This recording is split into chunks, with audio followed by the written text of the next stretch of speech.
The question is, when you leave, what will you be remembered for?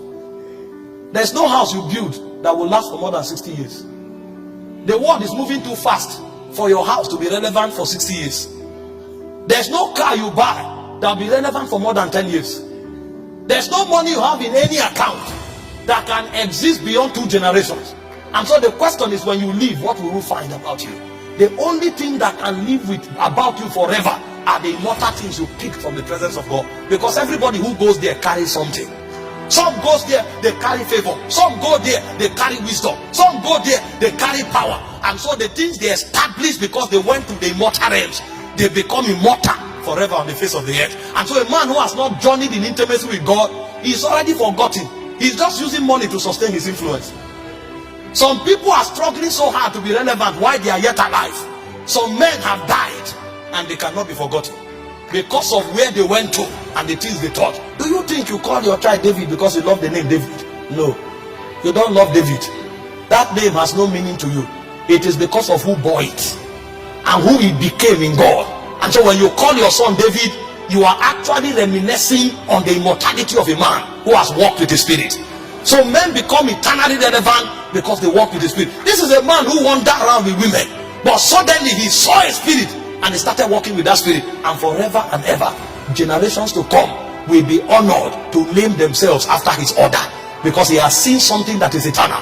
Abraham was in the hall of the Chaldees until he encountered that spirit, and when he met that spirit, forever and ever you and I became the children of Abraham. Somebody may be making 1 million a month, 10 million a month, 20 million a month, and he said, I am doing well. And then they look at you from Zion, they say, you've never come here. How come? How come we've never seen you? If we don't see you and you don't come here, how can you now attach purpose to the money you have? The money you have will now become the basis of your condemnation. Because when you go to where they whisper to the souls of men, they will tell you it is not about the money, it's about the purpose of that money. And you can never have an understanding of that purpose with your brain. It will be shown to you. And so the first true benefit of prayer is that in prayer, men are invited to walk with God. This is why the patriarchs of old exalted prayer, because they knew that outside of God they were nothing. And because they now know God forever and ever, their names will never be forgotten. Did you not read about Elijah? Elijah had to be invited to the earth 4 times. God said, no, you have known the glory too much for us to let you go. So you will not die. We will preserve you for another generation.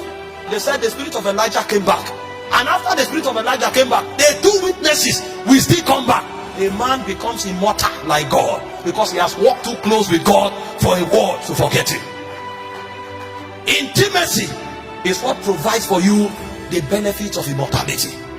No matter the money you have, no matter the position you occupy, you will be forgotten unless you touch something that comes from the Spirit that is eternal. And so the first benefit of prayer is intimacy. Men of old were wise. They gave their all to prayer. Daniel was in Babylon. The king said nobody should pray to any other god. He was willing to risk his position and to risk his freedom for prayer, because outside of intimacy he has no freedom in the first place. And in Daniel 6:10 the Bible said 3 times. So if you are praying 3 times when they gave a law that nobody should pray, how many times do you pray when there's no law?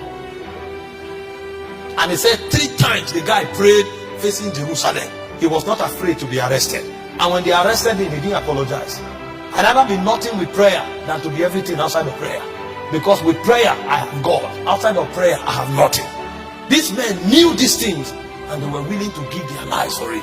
And so the first benefit of prayer is a walk with God. And the reason is simple. Your walk with God makes you immortal. Every other thing you touch will ebb away with time. But the things you